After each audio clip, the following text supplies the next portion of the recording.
Good morning, everyone. Happy end of the month. Happy Halloween for all you guys out there that's celebrating this holiday today. And hope you guys are enjoying some of the coverage of all the Lincoln Sense stuff that I posted up this week.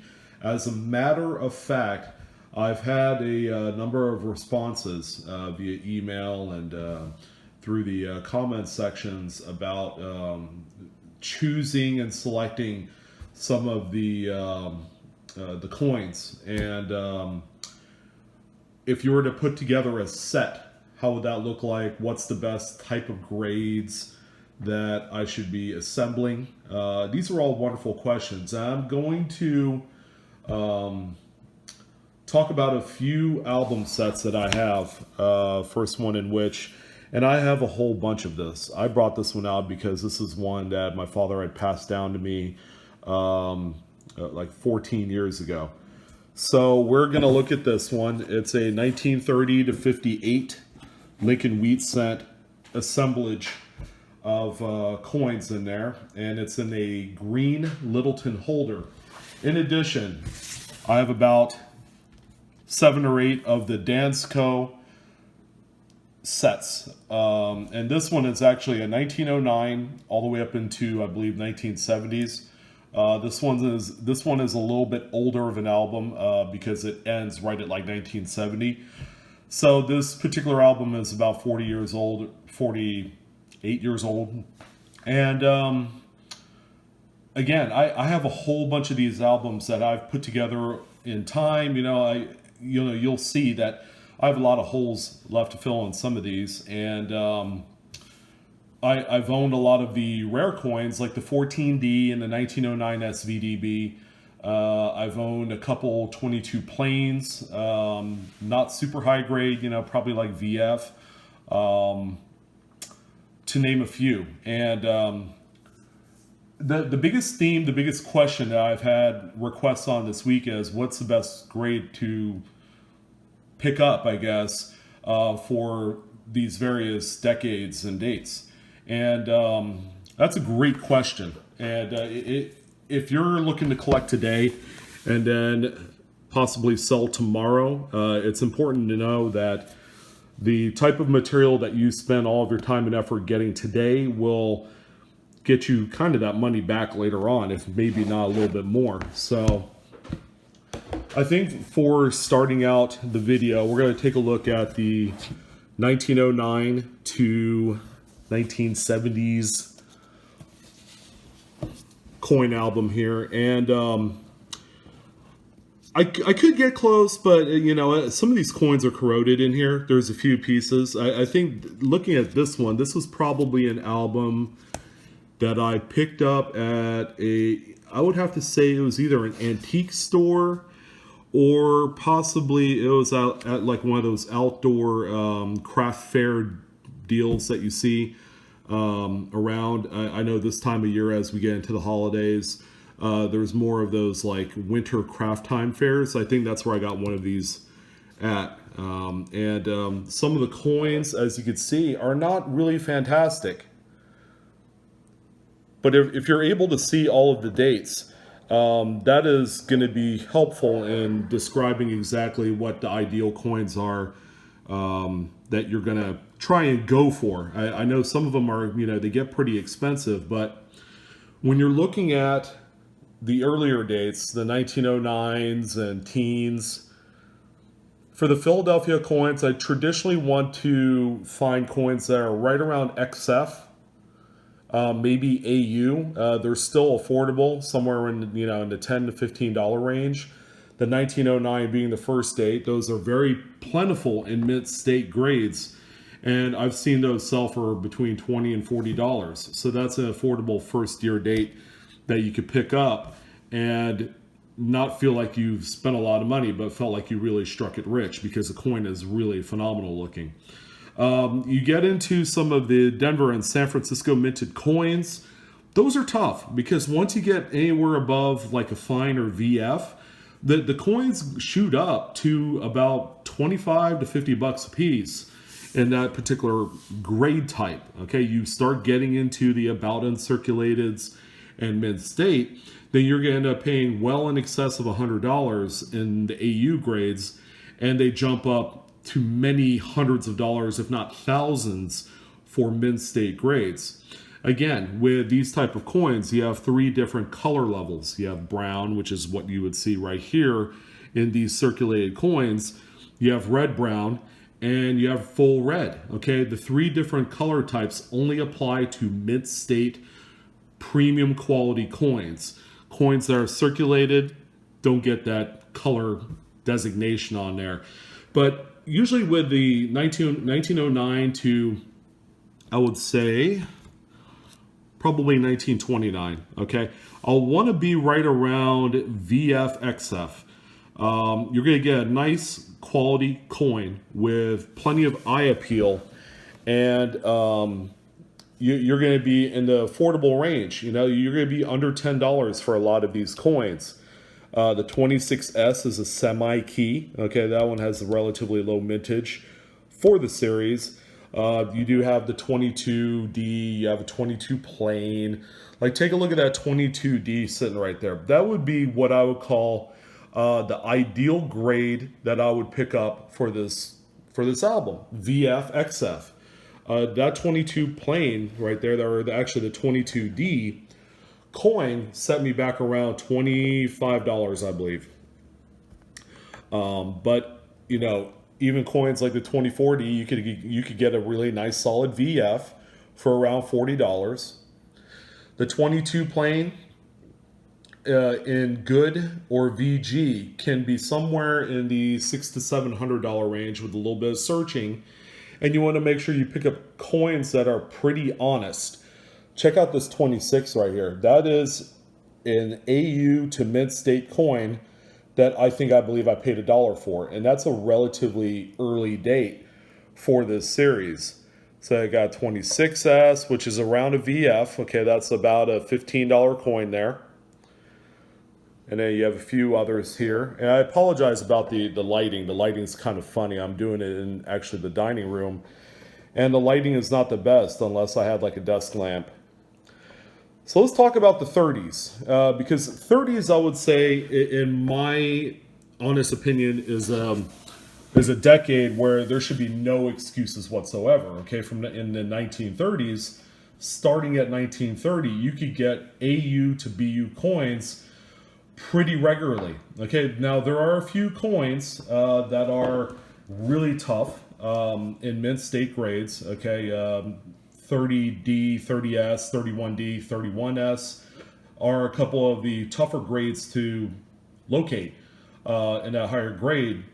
Typically, you'll see them at a coin shop or something. Oftentimes, they'll be cleaned or retoned and recolored, and yeah, you could tell the difference in something that's truly mint state and something that's been kind of doctored.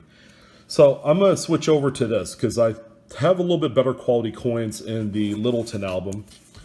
And as you can see right here, okay, I got pretty decent graded coins. Even the 31S is a nice solid XF.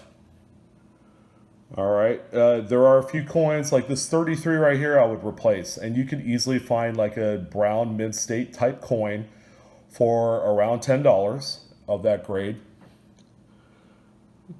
It might have a few carbon spots, but you know, these 30D, 30S, some of these branch mint coins right here, you could easily find an XF AU for well under $10. All right, there should be no reason why that these coins can't exist for that dollar value. In terms of collectability, okay, they're still very attractive enough that you're going to have an easy time of selling a collection with those grade types in there from the 30s. Okay, now you start getting into some of the other later dates, then you should be able to find some nice mint state coins with lots of color. All right, so that's the 30s for you. The 31S, of course, is the exception. For a nice, pleasing grade XF AU, you're going to be right around $100 easy for that particular date, because that's the only coin that I would say is under $1 million. Well, with the exception of the 1909 SVDB, where they made a considerable less amount of those. But let's go ahead and get into the 40s. And the 40s, again, you should be in mint state range on this. Relatively affordable. These coins, again, are not indicative of coins that I would personally purchase for an album. Again, I'm looking for mint state, preferably red in the 40s. Some of these are pretty decent looking, but these were coins I believe that were in this particular album upon purchase. So, you know, again, I got like 10 of these things, and I got probably about 20 or 30 of these that I've filled and upgraded over the years. So again, it's not indicative. These albums are not indicative of a full true assemblage that Blue Ridge Silverhound would do. Like, you know, this 30AD or the 38 right there is pretty nice. That's a nice red brown mint state coin. That would be kind of like if I could envision all of the coins of that look and appearance, that would be ideal. Again, you're not going to have any issues reselling this collection when you're done with it and you're ready to just kind of, you know, clean your hands of it and move on. Coins have a tremendous secondary market. So here we get into more of the 40s. Again, you want to be at mint state red. The coins traditionally sell for under $1. Sometimes you could get these in the bargain bin for around a quarter, maybe less. So a lot of those coins, okay, are going to exhibit some of those flashy copper red luster hues. You might have some with a little bit of brown. But again, if you're looking to put together a premium set of coins, one in which you will be proud of, okay, that is definitely where, you know, I'm going to try and aim for grade. Like, take a look at these 50s. The later 50s coins here are absolutely phenomenal. Okay, they might have a few carbon spots, but, you know, at the same token, you know, if you want the best, you might as well go for the best. You could certainly find a lot of the coins in the 60s and 70s in pocket change. Okay, you still come across them, you know, with nice red lustrous features. This whole page, as a matter of fact, is all BU red, all the way down to 74. Okay, this is the last page of this particular album. Even has the small date, which in BU red you could get for under $10, sometimes around $5. Some of these large date, small date 60Ds are cheap. You could actually buy, like online on eBay and some of those other stores, mixed BU rolls of Lincoln cents for $2 a piece, maybe less. That's a pretty good investment. You know, some people just like the thrill of going through boxes of coin from the bank and just kind of coin roll hunting that way. So we're going to go back to the Littleton holder. I wanted to show one more thing, and that's going to be my page of 1950s in here, in which I have all exceptional graded coins. Okay, there are a few red browns in there, but again, this is one of those albums that I am constantly going through and upgrading specific dates and, you know, just adding in some really phenomenal eye appeal type coins in there. And that's how you kind of have to approach collecting Lincoln cents, in that you know, you're constantly upgrading these coins. And finally, here's a coin that I just acquired courtesy of Chuck Daughtry from coppercoins.com. Thank you again, sir. And this is a 1921S Lincoln cent that is really nice. This one's like a high-end AU. Okay, it's like if this was an AU 58, that's where I would peg this grade. But it's got a little bit of some of the red luster right here in the protected area underneath Lincoln's bust.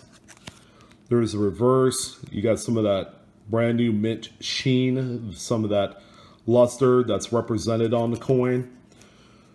But if I were going to be looking into collecting the 1920 series, for example, okay, this is about as good of a grade as you're going to want to stick with. This coin right here is about $100.